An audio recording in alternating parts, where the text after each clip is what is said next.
So this is another one. So eliminating competition, how to make your offer the only logical choice for the customer. And I've run into this a lot of times going out and selling solar and like, oh, I want to get a quote from somebody else. And you're there right here, right now with intentions of closing the deal. And the last thing you want to do is add a whole bunch of unknown variables to the equation, which means you can't close now because they've got to go meet with so-and-so and get a quote. And so first things I do is it helps if you're familiar with your marketplace. So you can start telling, here, let me give you an example right here. So I was talking to Garrett, and Garrett was talking about another solar guy up here where we live, who also does solar in it. And I started going in there and I was intentionally starting to sow seeds of doubt. Seeds of doubt. So I started telling stories about the other solar company. Like this particular individual, I know for a fact, because he worked with the guy over here named Bill, that when Bill had a problem with the system, he wouldn't call him back, he wouldn't talk to him, he dropped him like a newborn giraffe.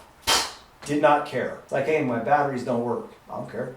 Hey, like dropped him, right? And so I'm not trying to criticize or anything. I'm just telling stories about something that happened. So I come in here and I started telling stories and seeds of doubt. Then it helps if you can start showing some sort of evidence. And so some of the solar companies that have a very poor performance, you did a Google search on it, pulled up their reviews, and you're like, hey, they got a 3.1 star review. See, the challenge is their customers really don't have a very good experience. Now, I'm not saying, oh, that company sucks, that company's trash, that company's like, I'm not saying that they're trash. I just said, I showed evidence. I said, those customers really haven't had a very good experience. They don't have a very good review. And then I come up and I pull up this one, and so I'm like rating, I'm like, so 4.8 stars. I'm like, you know, collectively our customers have a very good experience. And we've been doing this for 8 years. In fact, I'll even sow seeds of doubts like, oh, they've only been around for 1 year. Like in 1 year, they really don't know what they're really doing. Until you get past 3 years, you're really not even qualified to do much. We've been doing this for 8 years. So I do sat seeds of doubt, compare, and then I do this marinade where I let the customer think about it and start drawing their own conclusions. In fact, I'll even help them on, like,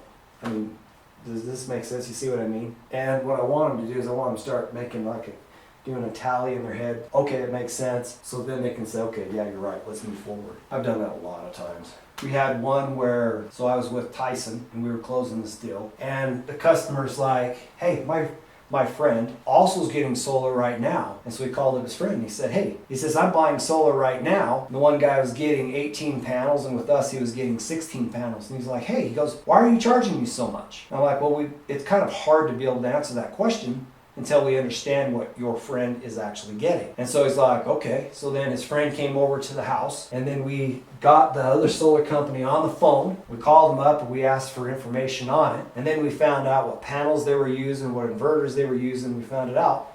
And I said, okay, cool. So our panels right here, every single panel of ours produces 10% more than that one. And we pulled up the spec sheets and the data. So he looks at the spec sheet and the data and he's like, holy cow. Those panels are way more efficient. I'm like, I know, substantially more efficient. So then it created some doubt in his mind. I said, okay, now look at the degradation. And then he looked at the degradation and he's like, wow. So then we got our pencils out. We started running the math and you could see the ownership of it was like the other guy, although it looked like he got more, he bought a much lower quality and it was probably like $50,000 spread or $100,000 spread over 30 years. He was like, huh. And so then I'm like, so you see the value proposition? He's like, yeah. He goes, I want mine. And the other guy's like, I like yours better, but I'm from Africa, and once we commit, we just kind of stick with our people, so I'm going to stay with him. I wasn't trying to move him away from his new opportunity, but in the end, after I sowed seeds of doubt, did the comparison, I let the customer marinate on it. The customer's like, dude, I don't want that one. I want the good one.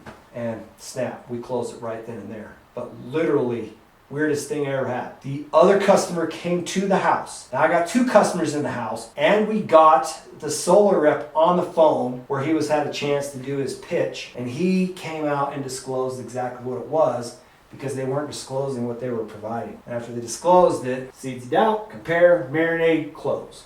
That's how it happened.